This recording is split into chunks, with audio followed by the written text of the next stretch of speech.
take some green beans from my garden to being shelf stable and pressure canned. So here you can see we had several beans that were ready to be processed, and so I got to filling up my basket and picking those green beans.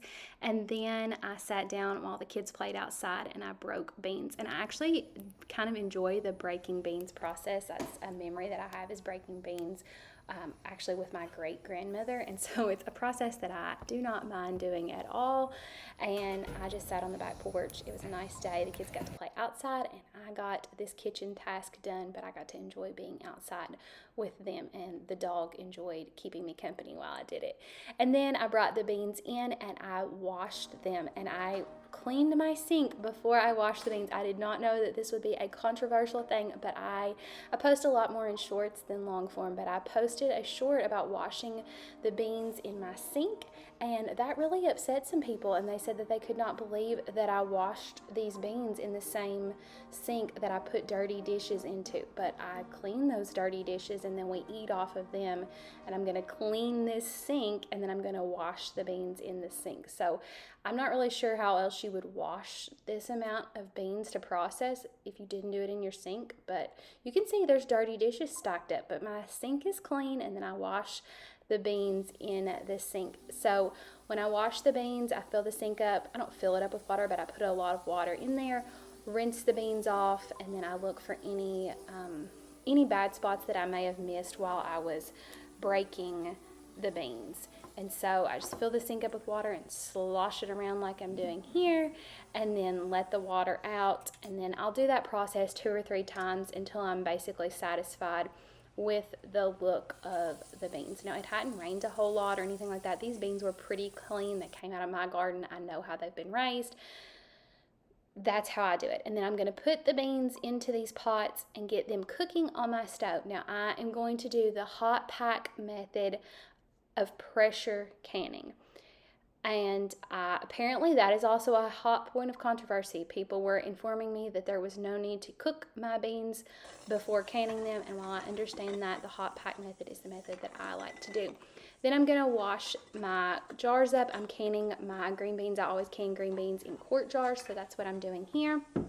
And I'm going to wash them in warm soapy water, and then I'm going to put them over into this water bath canner that you see here. Now, I said I'm going to pressure wash my green beans, and I am, but I like to sterilize the jars in my canner, and so that's why my water bath canner is up here, is just to sterilize the jars and get them nice and warm.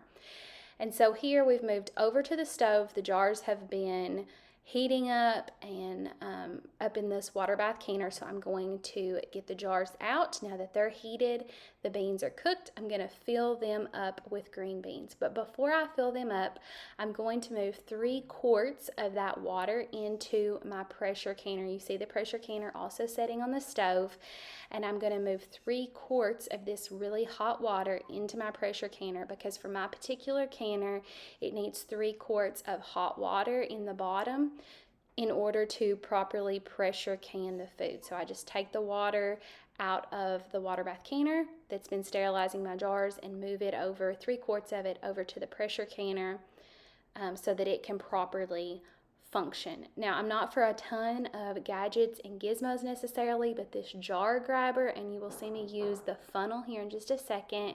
The funnel are 2 canning tools that I would definitely recommend getting. So the next step is I'm going to fill my hot jars with hot beans. Again, this is the hot pack method. If you look it up, yes, the raw pack method is completely approved and has its own process and times and all those things. But when I was taught to can green beans, the lady that taught me how to can green beans did the hot pack method, and so that is what I have continued to always do. So yes, if you raw pack the beans, that is perfectly fine and acceptable and all the things. I just prefer to do the hot pack method. So I'm going to then add salt to my beans, and it gets a teaspoon, I believe it is a teaspoon of salt per quart jar. So that is what I'm adding to all of my beans here. I like to fill all of my jars with beans and then add all of the salt to the jars and then add the water, so that I'm not questioning if I forgot to add salt to add to a jar. So I do all of each step. And so then I'm going to add the hot water to the jars. So you will see here, I'm just getting the water. I'm just going to get the water from where I canned the beans and use that water to fill my jars up to the appropriate headspace. So I'm just reusing the water that the beans were cooked in to add the water to the jars. So again, I fill them up with the beans, the broken beans, add the salt, and then I add the water to my jars. And you do want to make sure you're leaving the appropriate headspace for whether you're doing quart jars or pint jars or whatever you're doing, and whatever vegetable or fruit that you are processing. So I like to wipe the rims down, and I like to get the air bubbles out. I just use a butter knife here to get the bubbles, any of the air bubbles out, and then I'm going to put my lids on, and then I'm going to put the rings on. And you hear people say this all the time, but the rings just go on finger tight, and that just means as tight as I can get them with my fingers here. These jars, again, because I do the hot pack method of canning, the jars are really hot, so I'm not getting them super tight because I don't want to grab a hold of hot jars for very long. And so once I get all the lids and rings on, then I'm going to lift all these jars in to my pressure canner. My canner will hold 7 quarts. I do not have to run a full canner load. Another day I think I just did 4 or 5, maybe 6 quarts, but check your particular canner. Mine does not have to have a full load. I wouldn't run it for just 1 or 2, but you do not have to have a full load. I'm checking the vent pipe to make sure that it is clear and so that it can properly function, and then I'm going to secure my pressure canner lid. This thing gives me fits every single time, even though it is not difficult at all. Then I'm going to turn my stove up high, and then once that steam, you can't really see it in the video, but steam is then coming out of that vent pipe, I'm going to set a timer for 10 minutes and let steam vent out of that vent pipe for 10 minutes before I move on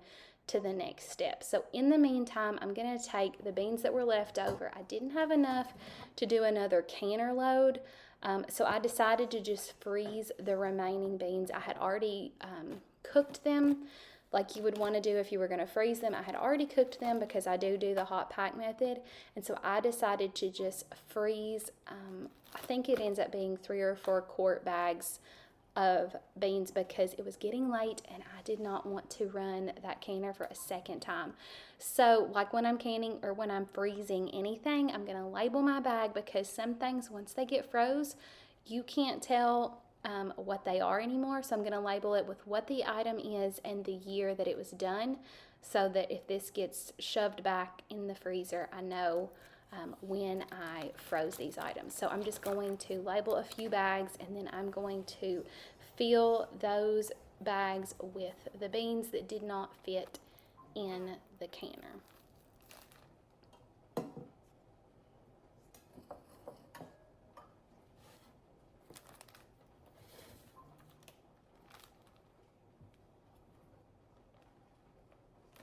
Now, when I asked online, again, over in Shorts, there was more people that said they preferred their beans frozen over canned, and I can probably understand that. There's a lot of different ways to prepare beans. A lot of people probably would not like the way that we eat our green beans, because we boil them probably to a point that people would not, other people, if that's not the way you're used to eating your green beans, you probably wouldn't like them that way. But we cook our green beans for a long time, so we do normally prefer them pressure canned. I know that when my husband and I were dating in high school, and he received an award, and we went to a little ceremony, and they served us what I guess are much more fancy green beans, very, in our opinion, undercooked green beans, and we were all pretty, did not enjoy those at all. So I would say that if you like your green beans that way, you probably do prefer them frozen over pressure canned, just due to the texture. So that's personal preference. So once that has steamed for those 10 minutes, then it is time to cover that vent pipe.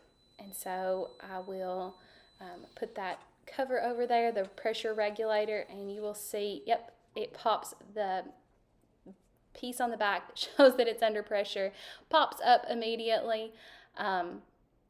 And so that has popped up. And so again, it is late, but I'm going to make use of my time. Earlier in the day, I had, or another day maybe, I had cut some green peppers up from the garden, put them out on a cookie sheet to freeze, and I'm going to bag those up as well while I am just waiting on that pressure canner to get up to pressure. So I'm just filling this Ziploc bag with diced up bell peppers.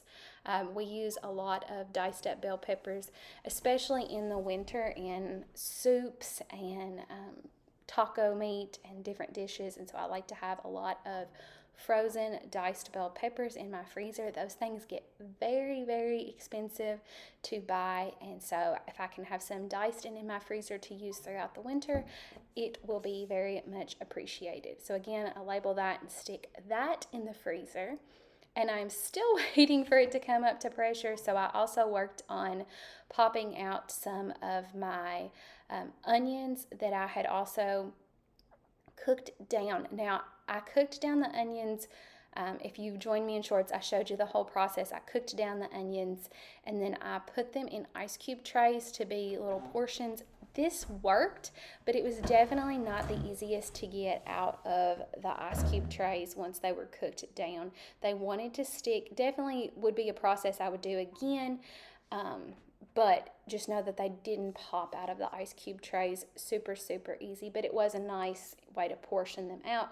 But I didn't want to leave them in the ice cube trays. I actually use my ice cube trays for freezing, not ice. We have an ice maker in our fridge, but I freeze chicken broth, beef broth. Here I'm doing the onions that I had cooked down from our garden, putting those into a Ziploc bag so that I can then pull them out of the freezer all year. I've also done coffee this way so that I could have coffee ice cubes. So I keep a couple of ice cube trays, not to actually make ice, but just to portion and then freeze things to use later on. It gives nice little portion control to different things. So there are my onions getting put up in a Ziploc bag as well. At this point, I was able to check on my canner, and it had got to 5 pounds of pressure, and we're looking for 11 pounds of pressure. So I started on some refrigerator pickles, and so I'm just mixing some water, vinegar, salt, sugar, and I used apple cider vinegar here. And then I'm going to add the cucumbers and onions. You can look online, you can play around with the different proportions. Since we're not pressure canning these, it doesn't need to be like a canning approved. They're not going to be shelf stable. They're going to be in the refrigerator. You can play around with different proportions of vinegar, sugar, water, salt. Sometimes I add dill from my garden to these, sometimes I don't.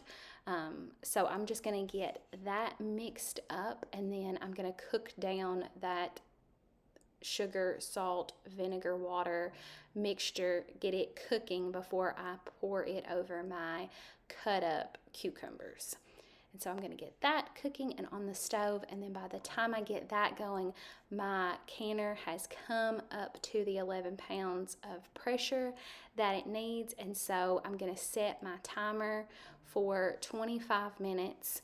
Since my canner is up to pressure, I'm going to set it for the 25 minutes, which is what my altitude needs for quart jars when canning green beans. But again, just remember to check, because it does vary by what vegetable you're canning and what your altitude is, and if you are doing quart jars or if you are doing pint jars. So here once I set the timer, I went back to my pickles that I was working on. I'm going to move that over to the stove. At this point, it was getting late and I was tired, but I was glad that I was able to get those peppers put up and the rest of the green beans that I didn't want to pressure can put up. And then here, I was glad to get some refrigerator pickles back in our refrigerator. I have tried pressure canning pickles one time and I was not happy at all with the results, and maybe sometime in the future I will try again. But for this season, I'm just going to be happy with the refrigerator pickles, and then when those are no longer good, it will be okay. We will have fresh pickles again next summer in our fridge, and in the winter we can just buy some store-bought pickles. That is the beauty of living in the time that we do. I'm not afraid of buying a few things at the store. I like to do what I can, but I'm not going to stress myself out over trying to get homemade pickles perfect. That's just not going to happen right now, and that is a-okay. So once I got these refrigerator pickles ready and in the refrigerator, the timer soon went off on my green beans, which meant it was almost time for me to go to bed. But once the timer had went off, I just turned the heat down completely off on the stove so that the canner can come out of pressure. And so once I look and the dial has dropped from where it's at down to 0, then I remove the pressure regulator off of the canner, and you want to look and make sure that the little piece in the back has dropped down, showing that there is no more pressure in your canner. And then you can remove the lid. I had to move the camera here, couldn't do this with just one hand. And then I got my jars out, set them on this nice little hot pad that a friend made for me, and I let them set overnight, and I just don't touch them. And then the next morning I came out and I checked to make sure that they had all sealed. They will pop up and down if they have not sealed, and at that point you can just put them in your refrigerator or use them really quickly. These had sealed, so I just labeled them, and then I took the rings off. After 24 hours, I took the rings off and they were ready to store. I hope you enjoyed as we put up a few things for the winter. I hope that you are enjoying wrapping up your gardening season and your food preservation season and all the things, and that you will get to enjoy some of those things that you have worked so hard to preserve this winter. Come back and join us again as we work on another project.